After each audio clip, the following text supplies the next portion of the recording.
2017 everyone, and welcome back. This is SKFA Designs and I'm Sean. I should also probably be the one that's being welcomed back considering I've been gone for so damn long. Man, in all of YouTube I can't think of a worse YouTuber than I am. Well, maybe one. But hey, new year, new me, right? Anyways, to start this year off, I wanted to do a small prop build. My brother is a huge fan of the Captain America franchise, and I wanted to make him something cool. So for Christmas, I built him the Captain America helmet from Captain America Civil War. And I wanted to document it a little by little and see if I could put together a video to give to you guys, the viewers, and just show you a little bit of how I did it. Here goes.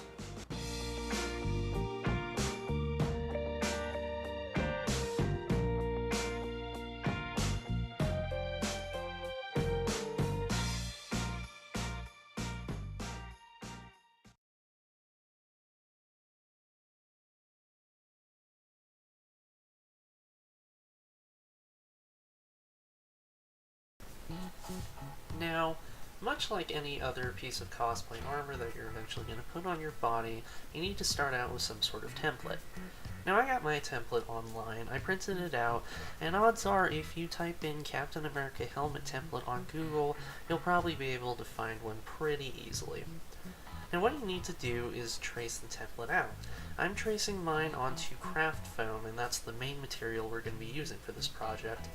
You can find it at basically any giant supermarket, any craft store really, for like 12 sheets for less than $5. It's pretty good. So once you have it down on your craft foam, make sure you take all the time you need to trace this out properly. Make sure your edges are nice and smooth and really clean. This will determine how well the helmet will come together in the end. And once you have your two pieces cut out, we're ready to move on.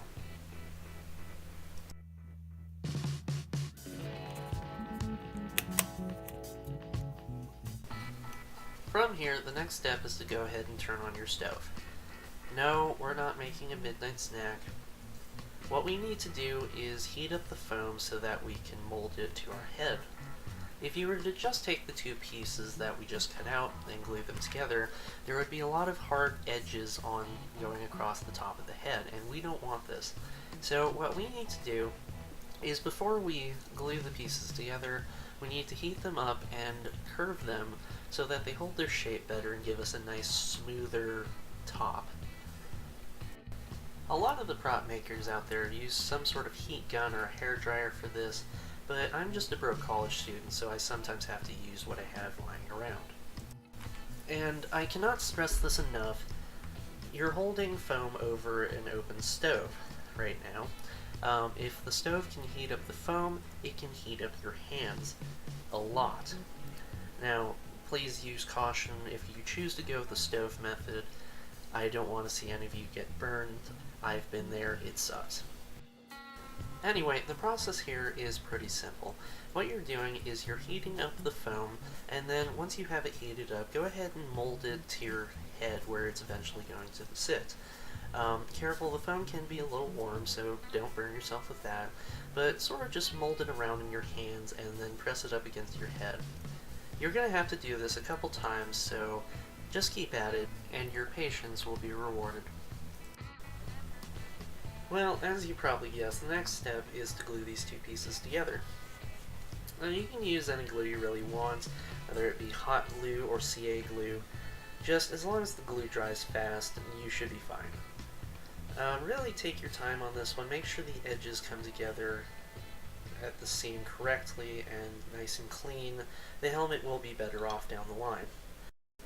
You're probably also looking at the screen right now, noticing the hard edge on the top of the helmet I have, and you're probably wondering something along the lines of, "Oh, but Sean, I thought the last step was to prevent such an edge."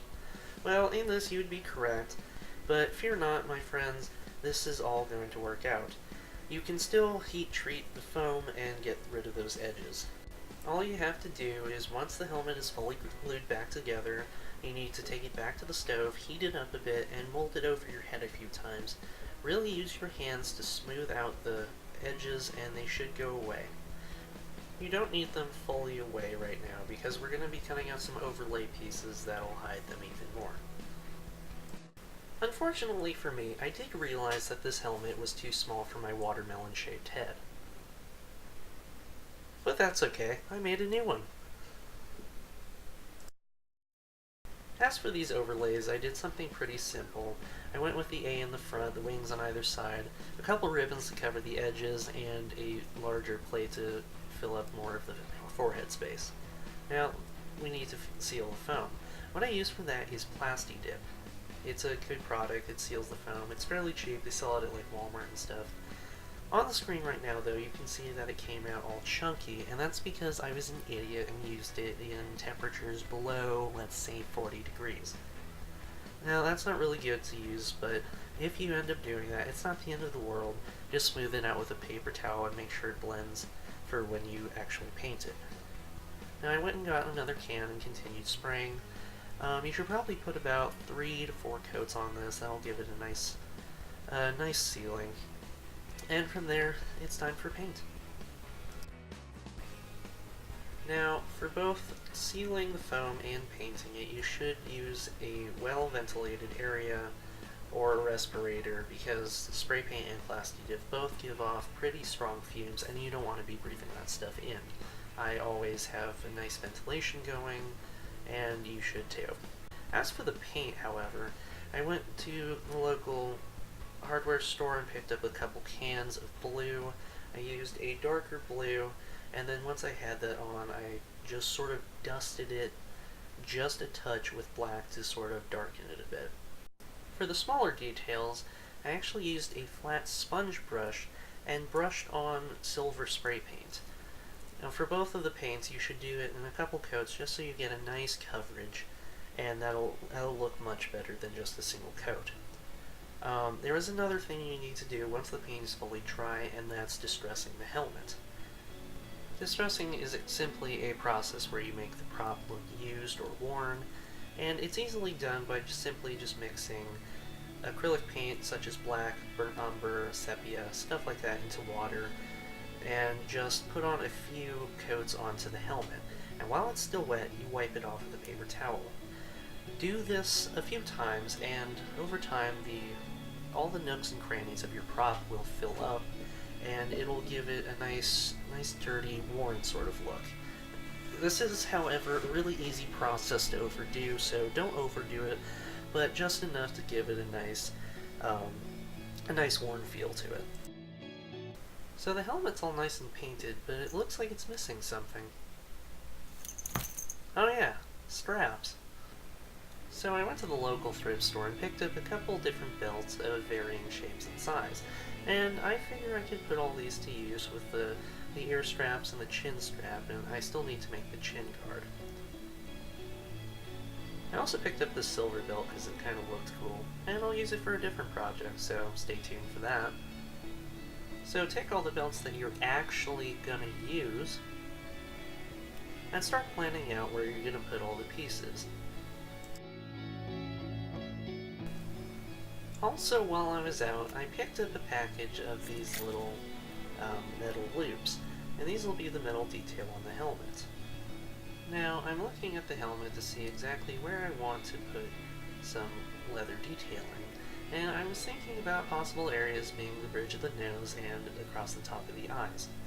And I found this nice thin belt that might work just fine.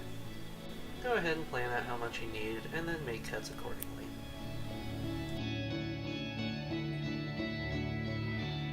Once you have that, just glue it into place.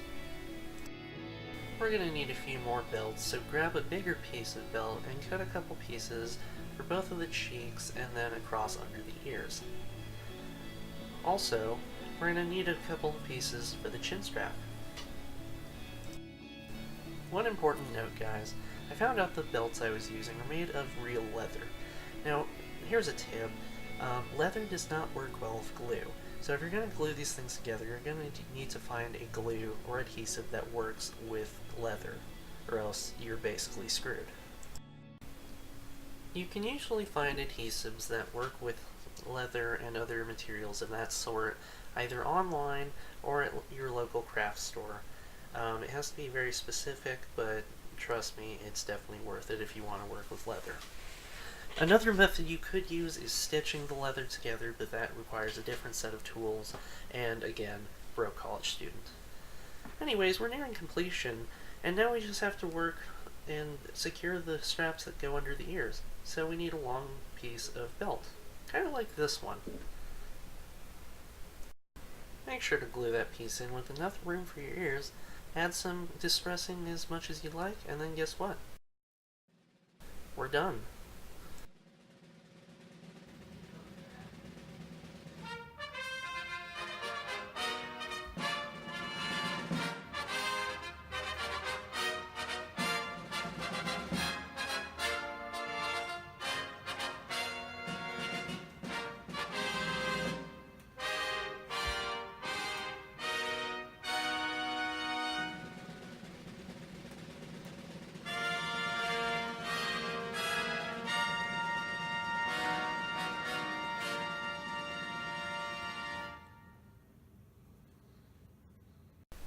Just go ahead and throw that in an army green crate and wait for him to open it. I think it looks pretty satisfied. So there we have it, ladies and gentlemen, the Captain America Civil War helmet. Now, I do really like how this piece came out. All the details came out more or less how I wanted them to. I even added a little buckle right here so that it can get on and off my watermelon-shaped head. Now, there are definitely a few things I would go back and change, but for now, I think it's pretty good. Anyways, if you like this video, please be sure to like and favorite. Definitely subscribe so you can see more of my content. And until next time, I'm Sean of SAFTA Designs. I'll see you next time.